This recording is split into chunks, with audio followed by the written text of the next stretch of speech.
Hello everyone, आप सभी का लेट्स स्टडी टुगेदर में स्वागत है दोस्तों। तो आज हम पढ़ेंगे भाषा अर्जन एवं अधिगम।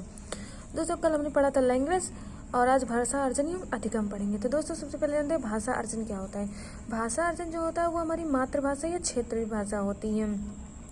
दोस्तों जो हमारा भाषा अर्जन होता है वो मातृभाषा या क्षेत्रीय भाषा होती है।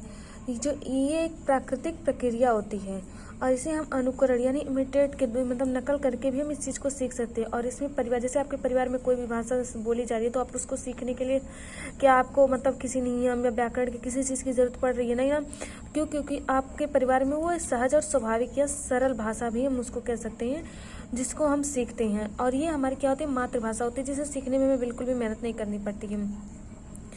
और ये हमारी प्राकृतिक प्रक्रिया है, हम इसे अनुकरण के द्वारा सीखते हैं। परिवार में बोली जाने वाली भाषा होती है, सहज, स्वाभाविक और सरल होती है। अनौपचारिक परिवेश होता है, मातृभाषा या क्षेत्रीय भाषा होती है। उसके बाद आता है दोस्तों भाषा अधिगम, जिसे हम द्वितीय भाषा कहते हैं।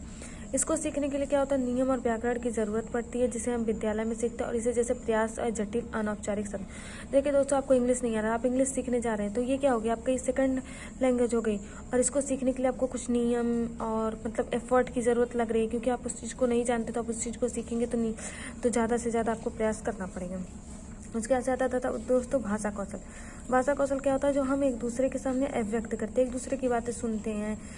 तो उसमें 4 प्रकार की होती है, बोलना, लिखना, सुनना, पढ़ना। तो बोलना और लिखना जो होता है जिसमें हम अभिव्यक्त करते हैं, किसी की बातें को सुनते हैं, वो हमारा होता है अभिव्यक्तात्मक कौशल। और दूसरा होता है सुनना और पढ़ना, जिसके द्वारा हम किसी चीज़ को ग्रहण करते हैं। जैसे कि आप मेरी वीडियो देख रहे हैं तो क्या तो लैपटॉप में देख रहे हैं, मोबाइल में देख रहे हैं, किसी न किसी चीज़ में देख रहे हैं ना, तो वो क्या कर रहे हैं, आप ग्रहण कर रहे हैं, सुन रहे हैं, पढ़ रहे हैं। ये दोस्तों क्या होता है, ये चारों अंतः संबंधित होते हैं। इसमें क्रम से नहीं सीखे जाते, आप कुछ भी इसमें से पहले सीख सकते हैं। उसके साथ आता है शिक्षण विधि। तो दोस्तों सबसे पहले आता है आगमन विधि। आगमन विधि में क्या होता है, उदाहरण से नियम की ओर से। तो ये क्या है, एक बाल केंद्रित है, ये छोटी कक्षाओं के लिए उपयोगी होता है। इसमें जैसे मूर्त से अमूर्त हो गया, ज्ञात से अज्ञात, प्रत्यक्ष से अप्रत्यक्ष, स्थूल से सूक्ष्म। तो दोस्तों इसमें क्या होता है, जैसे पहले जो चीज़ बच्चों को आती है हम उसको उस चीज़ को सिखाते हैं, फिर बाद में वो चीज़ें सिखाते हैं जो बच्चे को नहीं आती है। तो जैसे आप किसी चीज़ के बारे में जा रहे हैं तो पहले हमने आपको उस चीज़ के बारे में बताया, फिर अलग से किसी और चीज़ के बारे में बताया। इसके साथ है निगमन विधि, नियम से उदाहरण की ओर। ये बड़ी कक्षाओं के लिए होता है। दोस्तों ये आगमन विधि का बिल्कुल उल्टा होता है। इसमें पहले अमूर्त से मूर्त, अज्ञात से ज्ञात, अप्रत्यक्ष से प्रत्यक्ष, सूक्ष्म से स्थूल की ओर। उसके साथ है व्याकरण अनुवाद विधि।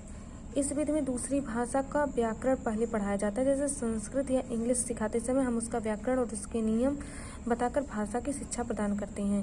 दोस्तों ये क्या होता है, जैसे कि व्याकरण है तो पहले आप व्याकरण पढ़ा तो पहले उसके नियम को समझा देंगे, बाकी की चीज़ों को बता देंगे, उसके बाद से हम उस चीज़ के बारे में पढ़ाना चालू करेंगे। इसमें बोलने के पीछे लिखने या पढ़ने पर अधिक बल दिया जाए। तो दोस्तों सबसे पहले आप ध्यान रखें कि व्याकरण अनुवाद में लिखने या पढ़ने पर अधिक बल दिया जाता है, क्योंकि ये मतलब कई बार प्रश्न पूछेगा कि व्याकरण अनुवाद विधि में सबसे ज़्यादा इंपॉर्टेंट क्या है। तो इसमें पहले अगर आपको कोई चीज़ बतानी तो पहले आप उस चीज़ के बारे में नियम बताएंगे, फिर उस चीज़ के बारे में उसका नियम व्याकरण का ज्ञान करेंगे। और इस विधि में बोलने की अपेक्षा लिखने या पढ़ने पर अधिक बल देते। उसके बाद से आता है प्राकृतिक विधि। इस विधि में दूसरी भाषा को सीखने के लिए सुनने और बोलने पर जोर दिया ताकि वाचित रूप में परिचित हो सके। इस प्रकार वे दूसरी भाषा को उसी तरह से सीखेंगे जैसे उनकी मातृभाषा से। दोस्तों प्राकृतिक विधि जो है वो पहले सुनने और बोलने पर जोर देता है और व्याकरण विधि लिखने और पढ़ने पर बल देता है। और इसको क्या होता है, ये दूसरी भाषा उसी मतलब जैसे आपको हिंदी आपकी है तो अगर आपको इंग्लिश सीखनी है तो अगर हम आपको पहले से ही मतलब उस चीज़ के बारे में बता दें तो आप पहले की ही भांति इस भाषा को भी सीख लेंगे। उसके बाद भाषा संसर्ग विधि।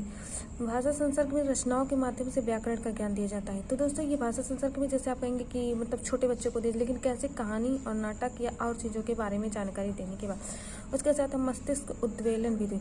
मस्तिष्क उद्वेलन ब्रेन स्टॉर्मिंग, जैसे कि दोस्तों मतलब आप सीटेट का फॉर्म है, हमने आपसे कहा कि मतलब सीटेट है तो आप कैसे इतने 130 प्लस ला सकते हैं। तो उस चीज़ को जानकारी के लिए आपने पहले क्या किया, तो आपके दिमाग में एक दिन की कैसे हम 130 प्लस ला सकते हैं, कैसे उस चीज़ के बारे में पढ़ सकते हैं, क्या गेन कर सकते हैं, कैसे पढ़े। तो आपने क्या किया, तो फिर मैंने आपको एक हिंट दिया, उसके जरिए आपने उस चीज़ को कंप्लीट किया।